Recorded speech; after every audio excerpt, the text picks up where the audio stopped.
course, I don't know about you, but Christmas is my favourite time of the year. Not only because of the presents, of course, but it's just a nice time, isn't it, where people are just happy and nice to each other more than normal. And not only do we have a lot of sales and special offers going on around Christmas, but we also have a lot of nice events to go to. But apparently, a council has decided to be a bit of a party pooper with that. And of course, what is the number one reason they are using after scrapping a Christmas market that over 300,000 people attend? It is, yes, that's right, apparently a Christmas market is now classed as a safety risk, apparently, which, to be honest, in my opinion, is utterly ridiculous. Unless, of course, I don't know, they think something like a tree seller's Christmas trees is going to suddenly come alive and give people a kick in the gonads. I personally think that's all to do, probably, with not wanting to offend anyone with the nation's culture. I mean, obviously, I could be wrong, but it does sound quite strange to me that something going on for 40 years would suddenly be seen as a health and safety risk, when presumably last year and every other year before that apparently wasn't.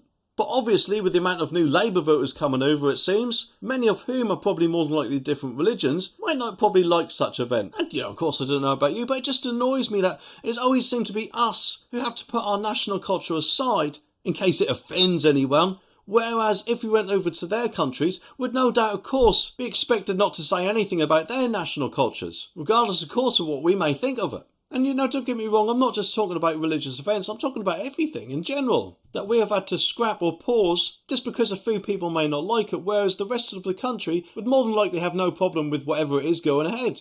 But anyway, the article says that Lincoln's Christmas market began in 1982 with only 11 stalls, selling handmade gifts, but has grown massively, and after attracting apparently 320,000 people last year, local councils decided to scrap the event, and as it's now too popular, it has become a potential safety risk apparently. Council leaders even said that no amount of money could make the event safe, and are now looking to relocate money on other events. Well, isn't that just nice? How long before Easter gets cancelled and anything else? And I personally think that's a load of crap. If they put barriers in place or create some sort of queuing system, even, I don't know, hire a couple of security guards, it's bound to make it surely a bit more safer in their eyes. But let's face it, quite a lot of people, the stall holders, do depend on the money brought in by these events. So it's bound to hit them quite hard as well, isn't it? Not just the people who attend the events. And Lincoln's MP, Tory Carl McCartney, said that the council had voted against the majority of his constituents and referred to its leader as Ebenezer Scrooge. Well said, and hopefully he'll get the message for at least next year.